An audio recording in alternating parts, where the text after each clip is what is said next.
L'OTAN prend au sérieux la menace nucléaire russe, mais les alliés assurent que l'emploi de ces armes par le Kremlin aurait de lourdes conséquences. Voilà le message lancé jeudi par le secrétaire général de l'Alliance à l'issue d'une réunion de 2 jours des ministres de la Défense. Jens Stoltenberg estime que les propos du président russe concernant l'arme atomique sont inconsidérés. Les circonstances dans lesquelles l'OTAN pourrait avoir à utiliser des armes nucléaires sont extrêmement peu probables.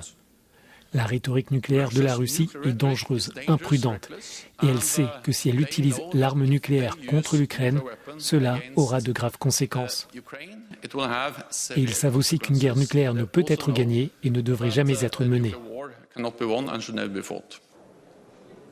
Le secrétaire général de l'OTAN ajoute que pour le moment, Moscou ne semble pas préparer son arsenal nucléaire.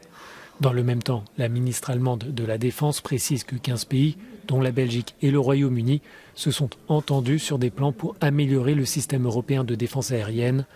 Une lettre d'intention a été signée pour organiser des achats communs en faveur du bouclier aérien européen sous la coordination de Berlin.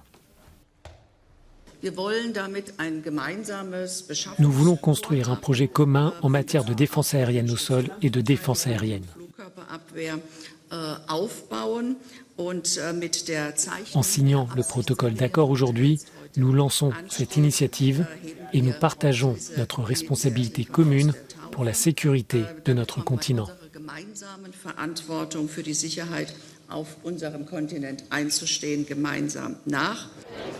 Le chancelier allemand assurait au mois d'août que son pays comptait investir massivement dans les prochaines années dans des systèmes de défense aérienne, des dispositifs conçus de façon à permettre aux alliés européens de se joindre à cette structure.